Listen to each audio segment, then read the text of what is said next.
This is Lavanya nutritionist.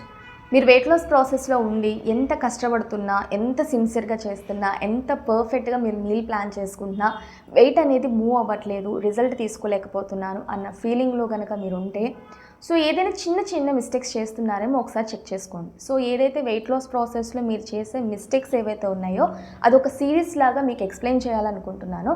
So ఇక్కడ నుంచి మీకు కొన్ని పార్ట్స్ అనమాట. సో మీరు వెయిట్ లాస్ ప్రాసెస్లో ఉన్నప్పుడు మీకు తెలీదు ఇది కూడా మిస్టేకేనా, సో నేను చేస్తున్నాను కాబట్టి ఇది కరెక్ట్ చేసుకోవాలి అనిపించి మీరు కరెక్ట్ చేసుకున్నప్పుడు మీరు కష్టపడేదానికి ఒక మంచి రిజల్ట్ మీరు తీసుకోవచ్చు. బరువు తగ్గే క్రమంలో ఉన్నప్పుడు చక్కగా వెయిట్ తగ్గుతారు, కానీ ఫర్దర్గా మీరు అది ఫేస్ చేస్తారు. ఎప్పుడైతే మీరు ఆ ప్రాసెస్లో ఉన్నప్పుడు హెల్దీగా ప్లాన్ చేసుకోలేకపోతే ఆ నెక్స్ట్ ఎప్పుడైతే మెయింటెనెన్స్ ఉంటుందో ఆ టైంలో మీరు ప్రాబ్లమ్స్ ఫేస్ చేస్తారు. సో వెయిట్ త్వరగా పుట్ ఆన్ అయిపోవడము, హెయిర్ లాస్ అవ్వడము, వీక్నెస్ రావడము, స్కిన్ డల్ అయిపోవడము, లేకపోతే స్కిన్ లూజ్ అవ్వడము అండ్ క్రేవింగ్స్ ఎక్కువైపోవడము. తర్వాత ఒకవేళ మీరు మళ్ళీ వెయిట్ లాస్ ప్రాసెస్ స్టార్ట్ చేస్తే బాడీ మీకు కంట్రోల్లో లేకపోవడము, ఇంచి పెరిగిపోవడం.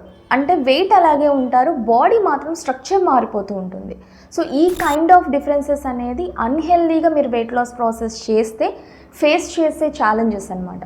సో ఖచ్చితంగా మీరు ఈ మిస్టేక్స్ కనుక మీరు వింటే, ఒకవేళ మీరు అది చేస్తూ ఉంటే అది కరెక్ట్ చేసుకోండి. ఆ బరువు తగ్గే ప్రాసెస్ని హెల్దీగా మార్చుకొని మంచి రిజల్ట్ తీసుకోవడానికి మీకు హెల్ప్ అవుతుంది.